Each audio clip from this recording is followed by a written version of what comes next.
Prepare your heart, for what I am going to tell you today is not just the story of a marriage that ended. It is the account of how I fed, for 2 decades, the wolf that would eventually devour my dignity and my own father's legacy. If you are over 45, if you have already dedicated your life to building a man's castle, listen to me well. Sit down, have a coffee with me, and pay attention to every word. What happened to me in Greenwich, Connecticut might be happening right now under your roof, and the warning sign is the silence. My name is Eleanor. I am 58 years old today, but if you had seen me 20 years ago, you would have seen a radiant woman, heiress to a logistics empire that my father built with sweat and blood. When I met Robert, he was an ambitious young man, but without a penny in his pocket. My father, a man with a giant heart, saw in him the son he never had. "Eleanor, this boy is hungry to win," he used to say. Little did we know that Robert's hunger was for everything that was ours. My father gave him his first suit, his first executive position, and finally, my hand in marriage. For 18 years, I lived in a bubble of perfection. Robert was the exemplary husband, the present father to our son, Leo. But around our 19th year together, the air in our house began to change. You know that coldness that doesn't come from winter, but from the desert that a couple's bed becomes? That's it. Robert started to grow distant. The man who once sought me with passion now seemed disgusted by my touch. I begged. I dressed up. I tried to rescue that flame, and the answer was always the same. "I'm tired, Eleanor. The company is consuming me. Longing is a dangerous advisor." At the height of my loneliness, an old family friend, someone who had always looked at me with admiration, began to give me the attention that Robert denied me. On a rainy Tuesday afternoon, I did what I swore I would never do. I betrayed him. And do you want to know the cruelest truth? It was the best afternoon of my life. For the first time in years, I felt like a woman, desired, alive. The weight of guilt crushed me the next day. I couldn't look at Robert without feeling a knot in my throat. I decided that our marriage deserved the truth. I called him into the office, trembling, and confessed everything. I expected him to scream, to break a vase, to kick me out of the house. But what he did was much worse. He gave a corner smile and said, "It's okay, Eleanor. These things happen. Let's not make a drama out of it." Right there, my blood ran cold. How does a man accept his wife's betrayal with such nonchalance? I thought it was modernity. I thought he loved me so much that he would forgive me anything. How foolish I was. He wasn't being understanding. He was being indifferent because his heart no longer inhabited our home. Shortly after, Robert brought into the company and into our lives a young man named Julian. He introduced him as a raw talent, a 26-year-old lad he intended to mentor. Julian was charming, in a predatory way. Robert began spending entire nights away, claiming he was teaching Julian the secrets of the business. The trips to New York and Chicago became weekly. I felt a tightness in my chest every time I saw the two together. Robert, who was always controlled, became nervous and aggressive if I asked about Julian's performance. "You don't understand business, Eleanor. Leave the boy alone," he would shout, with a flash of fury in his eyes that I had never seen in 20 years. The wolf was beginning to show its teeth, but I still thought he was the lamb my father loved so much. I didn't know that, while I was organizing our 20th wedding anniversary party, Robert and Julian weren't just closing contracts. They were diverting every loyal client from my father's company to a new firm that Robert had opened in secret. He was stealing our livelihood while I was choosing the flavor of the anniversary cake. The night of the big party arrived. The hall was impeccable, the lights of Greenwich reflected in the crystals. I was in a blue silk dress, trying to force a smile for our friends and partners. Robert arrived late, accompanied by Julian. He didn't kiss me. He just went up to the improvised stage, took the microphone, and, before everyone, dropped the bomb that shattered my life. "I can no longer live a lie," he said, with a voice as cold as ice. "Eleanor, I want a divorce. I am bisexual and I am in love with Julian. He is my partner in life, and as of tomorrow, he will be my only partner in our new company. I took the clients, I took the passion, and I am taking my freedom." The silence that followed was deafening. I felt the floor vanish. Julian smiled beside him. a victorious smile of someone who has just inherited a kingdom without having planted a single seed. Robert told the family everything right then and there, without a filter, without mercy, but he didn't expect the reaction from our son, Leo. Leo, who is now 19, stood up from the table with a look that mixed contempt and fury. He walked up to his father and said the words that sealed Robert's fate. "You are not the man my grandfather raised. You are a thief and a coward. You can take your secrets and your lover, father. But don't you dare take even my mother's panties, because nothing in this house belongs to you anymore. You leave here today with what you came with. Nothing. My dears, the lesson I take from these 20 years of lies is that no one is as trustworthy as they seem. The wolf doesn't arrive howling. He arrives asking for shelter and gratitude. But today, I look in the mirror, and I don't see a victim. I see a woman who survived a traitor's masterstroke, and who is now, finally, the master of her own destiny. To understand how I reached that disastrous night of the 20th anniversary party, I need you to visualize how everything began to crumble, piece by piece, within our routine in Connecticut. Robert was always a man of predictable habits, but when Julian crossed the threshold of our company, something in the chemistry of our home rotted. Julian wasn't just an employee. He was young, barely over 25, with a polished accent and an unsettling ability to flatter. Robert brought him for a Sunday dinner, something he never did with subordinates. "Eleanor, this boy is a prodigy," Robert would say, while serving the most expensive wine from the cellar my father had built. I looked at the two of them and felt a discomfort I couldn't explain. Julian treated me with excessive, almost theatrical courtesy, but his eyes never smiled. They scanned our house, the paintings on the wall, the crystal chandelier, as if he were evaluating the price of every item he intended to possess one day. Julian's rise was meteoric. In less than 6 months, he went from assistant to Robert's right-hand man. Board meetings, which used to end at 6 in the evening, began to last until dawn. Robert would come home exhausted, or so he said. When I tried to approach him, sitting on the edge of the bed, and asked how his day had been, he would barely look me in the eye. "You wouldn't understand, Eleanor. We are expanding." Julian had brilliant ideas for the logistics of the new contracts. He would reply, dryly. I missed the husband who told me secrets, who asked for my opinion, but that Robert was dying. In his place, an impatient man emerged who would huff every time I asked for a little attention. It was around this time that the trips began. Prospection trip in Chicago, conference in Miami, and of course, Julian was always there. I remember a specific night, about a year before the end. I prepared a special dinner, candles lit, the perfume he liked. Robert walked into the house with the phone to his ear, laughing in a way he hadn't laughed with me for years. When he hung up, the smile instantly vanished upon seeing me. "What is all this for, Eleanor? I'm tired. I have to review some documents with Julian via video call," he said, walking upstairs without even giving me a peck.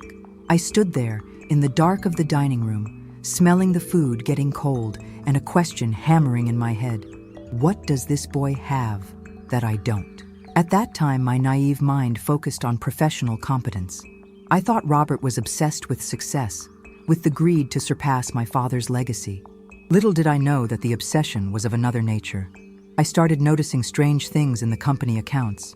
As the founder's daughter, I still had access to some reports, even though Robert had taken over total management after my father's death. I saw massive payments for consultancies I had never heard of. When I questioned Robert about these expenses in his office, he had an outburst of fury that left me paralyzed. "Are you spying on me now? In my own office?" he shouted, slamming his hand on the oak desk. "I saved this company from your father's mediocrity. If it weren't for me and Julian's modern vision, we would be bankrupt. Get out of here and go tend to your gardening, Eleanor." Tears burned my eyes. The man I loved, the man my father treated like a son, was calling me irrelevant. He was protecting Julian like a guard dog protects a bone. That afternoon, I left the company certain that there was a monster growing under my roof. I just didn't know the monster already had the keys to the safe and my husband's heart. Before we continue to part 2, where I'll tell you how I discovered their secret plan to steal the clients, I want to ask you one thing. If you identify with this story, if you've ever felt like you're being pushed aside or that something strange is happening in your marriage, like this video and subscribe to the channel. Turn on notifications so you don't miss the continuation. Your story matters too, and together we are stronger. With my heart in my hand, I continued living in that house that seemed colder every day. Robert and Julian were now an inseparable unit. What used to be business dinners became entire weekends working at the mountain cabin my father left us. I stayed in Greenwich, tending to a garden that seemed to wither along with my marriage, while they up there were architecting my ruin. The final straw happened on a Thursday afternoon. I decided to surprise Robert at the office. I bought the donuts he loved at the corner bakery and walked in without knocking. What I saw wasn't a kiss, not yet, but something that chilled my spine in a different way. Julian was sitting in my husband's chair with his feet up on the oak desk that belonged to my father. Robert was standing, leaning over him, laughing at something Julian was showing on a tablet. When they saw me, the mood changed instantly. Robert composed himself, but Julian just smiled. That smile of someone who knows they've already won the game. "Eleanor, what are you doing here without calling?"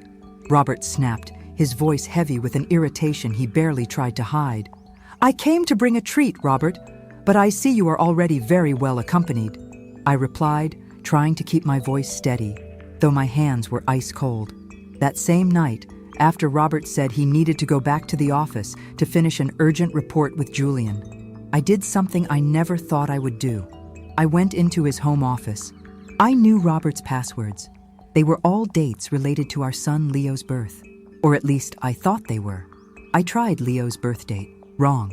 I tried our wedding anniversary. Wrong. I felt a knot in my throat. I tried the date Julian was hired. It worked. What I found there, hidden in protected folders, wasn't just an extramarital affair. It was a war dossier. Robert was mapping every VIP client of my father's company. There were contracts for a new company, R&J Associates, Robert and Julian. He was transferring, under obscure clauses he himself had drafted, the intellectual property and logistics routes to this new entity. He wasn't just betraying me emotionally. He was looting the corpse of the company my father built with such pride. He was emptying the safe so that when the divorce came, I would be left with the walls of the mansion and he would be left with the fortune. That night, I couldn't sleep a wink. I looked at the empty side of the bed and felt disgust. Disgust for the man I helped rise in life. Disgust for my own blindness. That's when I made the decision to confront him about the coldness in bed, about the distance. I still had the pathetic hope that he would deny everything, that he would say it was just business. When he arrived, at 3 a.m, smelling of whiskey and a men's perfume that wasn't his, I waited for him in the living room. "Robert, why don't you touch me anymore? Why have I had to beg for affection in recent months?" I asked, the tears finally falling. He looked at me with such deep contempt, it felt like I was an insect under his shoe. "Eleanor, look at yourself. You've become a bitter woman, stuck in your father's past. I need energy, someone who looks to the future with me. Julian gives me what you never had the capacity to give, vision. Vision or a young body, Robert. Be a man and tell the truth," I shouted. He stepped closer, his face red with fury. "Don't you dare talk about Julian. He is 10 times more of a man than anyone you've ever known. And if you're so needy, why don't you go look for that little friend of yours again?" I know about that afternoon, Eleanor. I've always known. My heart stopped. He knew about my betrayal and didn't care. Do you know why? Because my betrayal gave him the moral excuse he needed to feel free to destroy me financially. The wolf was using my own flaws to justify his cruelty. I left and went to Leo's room. My son was awake, hearing everything. He hugged me and said, "Mom, don't prepare this 20th anniversary party. Let's leave." But I, in my stubbornness as a woman who doesn't accept failure, replied, "No, Leo, I'm going to have this party. And it will be the night the world meets the real Robert." The lights of our Greenwich mansion never shone as brightly as they did in those weeks leading up to the party. On the outside, I was the dedicated wife, coordinating expensive buffets and flower arrangements that cost small fortunes. On the inside, I was a soldier in a trench, watching every move of the enemy. Robert was radiant, but it wasn't because of our 20-year milestone. It was the excitement of someone about to deliver the final blow and get rid of a burden. Robert and Julian no longer bothered to hide their complicity. In the office, doors stayed locked for hours. At home, Robert's phone wouldn't stop pinging with business messages at 11 at night. I started noticing details I had ignored before. The new ties Julian wore were gifts Robert said he had bought for personal use. The watches, the designer shoes. Robert was using my family's money to pave the lifestyle of his new lover. One afternoon, while I pretended to choose party invitations in the living room, I heard an argument coming from the office. It was Julian's voice, loud and demanding. "I'm not waiting anymore, Robert. We already have the main Chicago logistics clients. Why continue with this wedding anniversary circus? It's humiliating for me to see you pretending to love her in front of everyone." Robert's voice came right after, soft, almost pleading, a tone he never used with me. "Calm down, Julian. The party is the perfect stage. All her father's partners and investors will be there. I'm going to announce my departure from the company and the launch of R&J in front of everyone. If I leave now, she might try to block the accounts. That night, with the right witnesses, I'll show she is unstable and that I'm the only one capable of managing the new contracts. Just a few more days, my love." Hearing the word love coming out of my husband's mouth to refer to that boy was like being stabbed. But what paralyzed me was the corporate plan. He didn't just want to leave me, he wanted to demoralize me publicly to ensure no one questioned the theft of the clients. He was turning our 20th anniversary party into a funeral for my reputation. Leo, my son, walked into the room at that moment and saw my pale face. He already knew everything. He had seen Robert and Julian in an intimate moment in the garage days before, something he tried to spare me from knowing so as not to destroy what remained of my heart. Leo approached, took my hand, and whispered, "Mom, enough being the victim. If he wants a show, let's give him the ending he deserves." I looked at my son and saw the spark of justice in his eyes. He started helping me gather evidence. We discovered that Robert had even rented a luxury apartment in Manhattan for him and Julian, furnished with pieces he claimed had been lost from our warehouse. The wolf wasn't just shedding his sheep's clothing. He was taking all the sheep's wool. The tension in the house was suffocating. Robert began to get verbally abusive. Any simple question about the party budget was a reason for him to shout that I was wasteful and that I had no idea of the effort he made to support my luxuries. It was the classic abuser's tactic, making me feel guilty for the money that was actually my father's inheritance. I even begged one last time, in a moment of weakness, "Robert, does anything of us still exist here? If you tell me the truth now, we can resolve this privately." He laughed in my face. "The truth, Eleanor? The truth is that I wasted 20 years waiting for you to be half the woman your father said you would be. Now get out of the way. I have a meeting with Julian." There, the last drop of love I felt for that man evaporated. What remained was a cold desire for survival. I knew the night of the party would be the end of my life as I knew it, but it would also be the start of Robert's fall.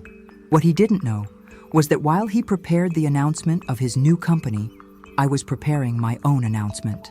The night of the 20th anniversary party at our Greenwich estate was worthy of a magazine cover.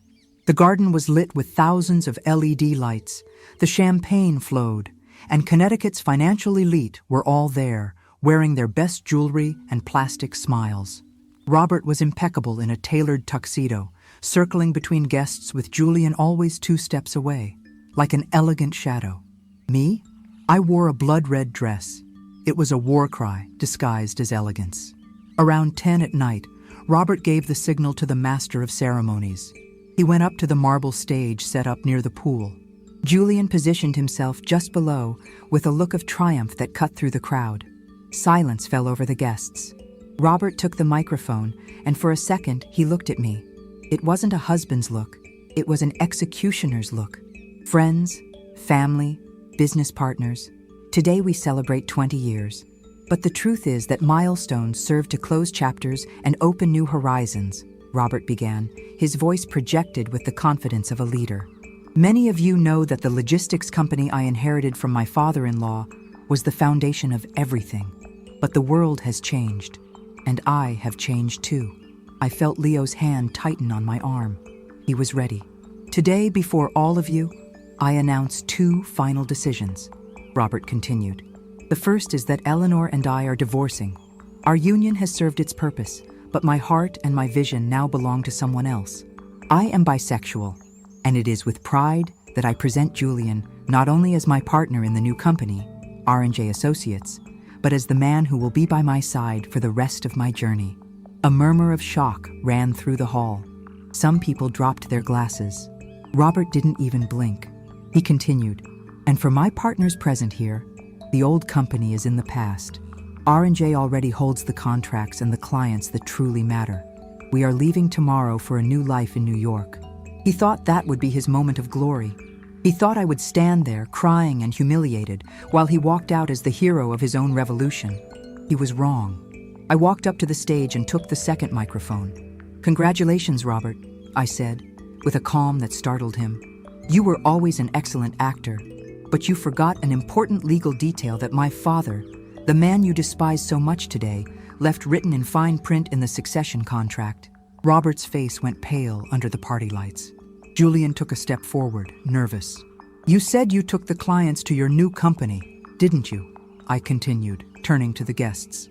"What Robert didn't tell you, and neither did he tell Julian, is that the non-compete clause and the diversion of assets he committed in recent months void any right he has to the family's assets. Robert, you are not taking the company. You are being sued for corporate fraud. And as for the clients, I spoke to each of them this afternoon. They don't want to associate with a man who betrays his own family to steal a 40-year legacy." Robert's mask fell. The wolf began to snarl. "You've gone mad, Eleanor! Julian, let's get out of here now!" he shouted, trying to maintain his pose. But then the final blow came from where he least expected it. Leo stepped onto the stage. He looked at his father with a contempt that no words could fully describe. "You are leaving, yes, father. But you won't take anything that was bought with my grandfather's money," Leo said, his voice firm. "I saw you taking my mother's jewelry from the safe. I saw you trying to take her clothes and even her most intimate things to your new apartment. You are small, father." Leo then turned to Julian, who looked like he wanted to disappear. "And you, Julian, enjoy what's left of him.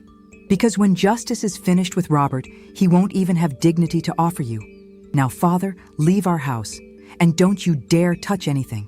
If you take even one of my mother's panties by mistake, I'll call the police myself for theft." Robert and Julian left under the disgusted gazes of the entire Greenwich society. The silence left behind wasn't of shame for me, but of liberation. The departure of Robert and Julian from that party wasn't just the end of a marriage. It was the purging of a poison that had run through my family's veins for decades. As their car's headlights disappeared through the iron gates of our estate, a deep silence fell over the garden. My friends and neighbors looked at me, some with pity, others with admiration. But I didn't need any of that. I just needed to breathe the fresh air of a house that, finally, had no more lies. The months that followed were an unprecedented legal battle. Robert tried to fight, tried to claim that R&J Associates was a legitimate fruit of his labor. But the evidence Leo and I gathered was irrefutable. The wolf had left bloodstains everywhere.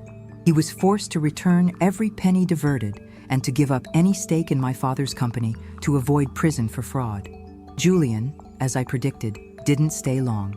As soon as Robert's accounts were frozen and the luster of power disappeared, the young assistant's overwhelming passion cooled. I heard through others that Julian left for Europe with an older businessman, leaving Robert alone in a rented apartment, surrounded by furniture he hasn't finished paying for.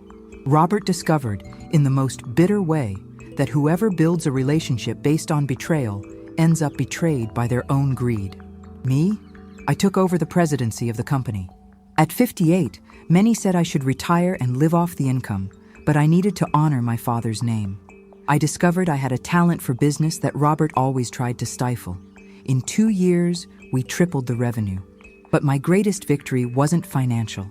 My greatest victory happened on a Sunday afternoon, when Leo, now a grown man and my right hand, sat with me on the same porch where everything began. He looked at me and said, "Mom, you've never been so beautiful." And he was right. The beauty that comes from truth and freedom is something no cream or jewelry can buy. My dears, if you've made it this far, Listen to what I have to tell you, woman to woman, heart to heart. Sometimes we become blinded by love, by routine, or by the fear of being alone at 50, 60, or 70. We accept little. We accept the coldness. We accept being cast aside in our own castle. But understand one thing. No one is so trustworthy that you should hand over the key to your soul. The wolf can dress as a lamb, can wear the most expensive suit, and say the sweetest words, but the truth always appears in the cracks of character. Don't be afraid of the scandal. Don't be afraid of divorce. And above all, don't be afraid to start over. I lost a husband, but I recovered myself. I lost a 20-year illusion, but I gained a whole lifetime of dignity. Today, when I look back, I am grateful for that afternoon with my friend, grateful for that disastrous anniversary party. Those were the blows that broke the shell so the real Eleanor could finally be born. Never accept less than total respect. And remember, if he tries to take your panties, let him, because he can never, ever take your strength. That was my story. It hurt, but I won. And you? Have you been through anything similar or know someone who lived through a betrayal like this? Leave your comment below telling us which city you are watching from and what you thought of my son Leo's attitude. Don't forget to like the video, subscribe to the channel, and turn on the bell. Your interaction helps this message reach more women who need strength today. Visit our channel for more stories of overcoming.